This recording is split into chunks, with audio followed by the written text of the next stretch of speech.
So here we have the DM1 here, and we're going to take a look at the bass strum that you will hear in not only Neil Young's Heart of Gold, but Sweet Home Alabama, and you'll hear it to a lesser extent in Mary Jane's Last Dance.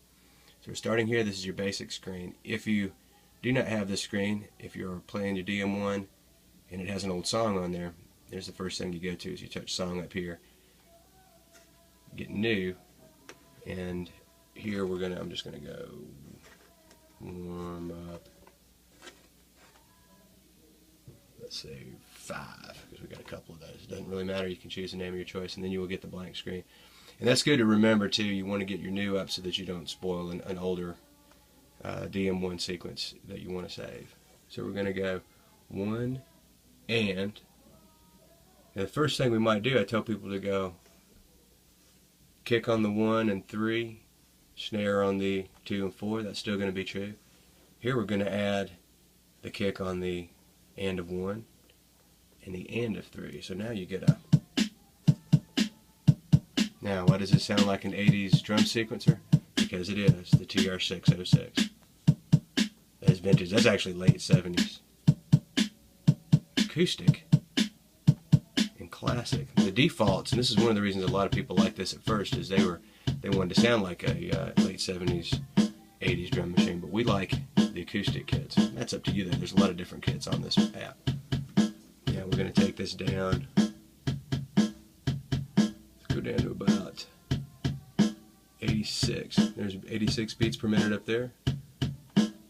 Tap tempo, try to ignore that. This will, the little red button down here will lower.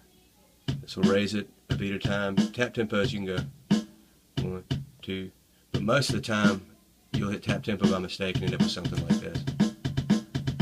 We do not want that. Taking it down to, it's a good one to start. Right about 88, 86, somewhere around there. You get down towards 72 and it actually becomes harder to play. Slower grooves can sometimes be difficult. They can test our accuracy and especially our patience. Higher beats, you get around towards 120, 130.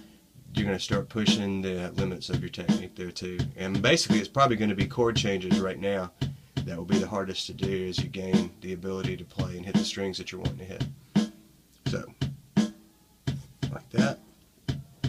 Now I like a little closed hi-hat. So we're just going to emphasize the bass strum like that. Now if you want to emphasize chord changes, put the open hi-hat like that, or you can emphasize boom, boom, cha, and that's where you're going to be changing from minor, C, D,